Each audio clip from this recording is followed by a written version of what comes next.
നമസ്കാരം. ഞാൻ ഇന്ന് വരുന്നത് ഇന്ന് 27 നോക്കട്ടെ, ഡേറ്റ് നോക്കട്ടെ. 27 ഏപ്രിൽ 2026. ചികിത്സയുടെ ഒരു ഇൻഷുറൻസും ഇംഗ്ലീഷ് മരുന്നിൻ്റെ സ്ഥാപനങ്ങൾക്ക് ഒന്നിനും കൊടുക്കാൻ പാടില്ല. കോട്ടക്കൽ ആയുർവേദീസാർക്കും കൊടുക്കാൻ പാടില്ല.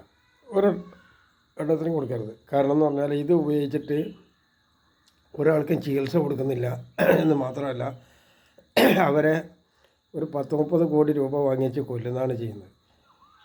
ഇതിൻ്റെ മറവിൽ ഇതിന് പോരാത്ത പൈസ അവരിൽ നിന്ന് ഈടാക്കിയിട്ടാണ് ഈ പണിയൊക്കെ ചെയ്യുന്നത്. അത് മാത്രമല്ല, ഇനിയുമുണ്ട് കാര്യങ്ങൾ, അവിടെ തീരുന്നില്ല.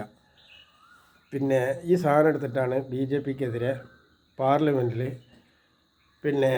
ആ തോന്നിയാസമൊക്കെ വിളിച്ച് വരുന്നത്.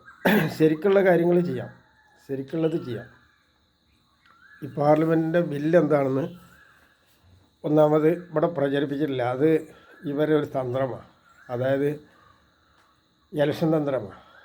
അതായത് ഏത് തരത്തിലും കളവ് നടത്തുക, നുണ പറയുക എന്നതാണ് ഇതിൻ്റെ പിന്നിലുള്ള ഉദ്ദേശം. ഇതുവരെ കേരളത്തിലെ 3 രാഷ്ട്രീയ പാർട്ടികളും ഉദ്യോഗസ്ഥരും ചെയ്യുന്ന ഒരേ ഒരു ഭാഗം ഇതാണ്: കളവ് പറയുക, നുണ പറയുക. ആരെങ്കിലും ഒരാൾ നേർന്നു നിൽക്കാൻ ശ്രമിച്ചാൽ അവനെ കൊല്ലുക, വീടടിച്ച് പൊളിക്കുക. അതിലൊന്നാണ് കണ്ണൂരിലെ ജില്ലാ ജഡ്ജിയെ കൊന്നത്. അപ്പോൾ അതിൽ ഇതുവരെ പക്ഷം ചാരിയൊന്നും എനിക്കറിയില്ല. ഒരു കാര്യം എനിക്കറിയാം, അത് ആ കുറ്റം ചെയ്തത് ആരുടെ നിർദ്ദേശം, ആരുടെ ഫോണിൽ നിന്നാണ് വന്നതെങ്കിൽ അതിനെതിരെ നടപടി ഇല്ലാതിരുന്നാൽ ശരിയാവില്ല. അതുകൊണ്ട് ചികിത്സാ ഇൻഷുറൻസ് ഒരു രൂപ അവർക്ക് കൊടുക്കാൻ പാടില്ല. ജനങ്ങളെ കൊല്ലാനല്ല ഈ സാധനം ചെയ്യുന്നത്, മനസ്സിലായില്ലേ? ഈ ഒരു ഇൻഷുറൻസിൻ്റെ മറവിലാണ് ഇവർ ഈ തട്ടിപ്പ് മുഴുവൻ നടത്തുന്നത്. അപ്പോൾ ഇത് ആസ്പത്രികൾക്കെതിരെ കടുത്ത പ്രതിഷേധ നടപടി മാത്രമല്ല, പ്രതികരിക്കലും കൂടിയാണ്.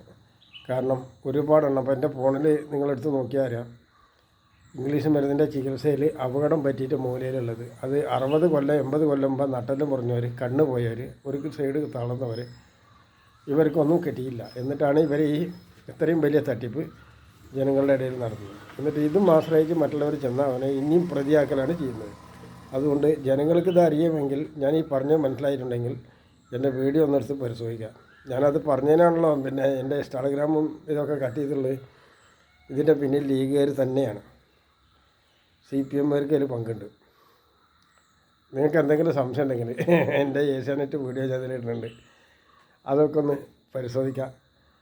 എൻ്റെ വീട് അടിച്ച് പൊളിച്ചിട്ടുള്ള ഇത് കത്തിപ്പോയിട്ടുണ്ടതിൻ്റെ എൻ്റെ പരസ്യ ബോർഡ് നാശം ചെയ്തതിൻ്റെയൊക്കെ ഒന്ന് കാണാം. അസ്സലാമു അലൈക്കും.